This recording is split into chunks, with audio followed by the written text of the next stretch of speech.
ইমান থাকলে নামাজ পড়ো, টাকা থাকলে দান করো, শক্তি থাকলে জিহাদ করো, গুনাহ থাকলে তওবা করো, মা বাবা থাকলে সেবা করো, আর মুসলমান হয়ে থাকলে এই ভিডিওটা শেয়ার করো। যে সন্তান তার মা বাবা কবরের পাশে গিয়ে সূরা ইয়াসিন ৪১ বার পড়বে, তাদের মা বাবার কবরের আযাব মাফ হয়ে যাবে ইনশাআল্লাহ। এই ভিডিওটি শেয়ার করে সবাইকে জানার সুযোগ করে দিন, আপনার উসিলায় অনেক মা বাবার উপকার হবে ইনশাআল্লাহ।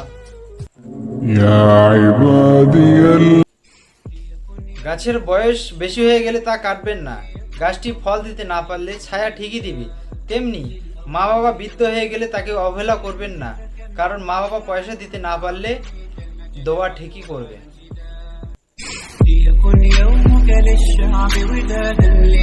হঠাৎ করে যখন দেহ থেকে রুহটা বের হয়ে যাবে, তোমাকে রাখা হবে কবরে।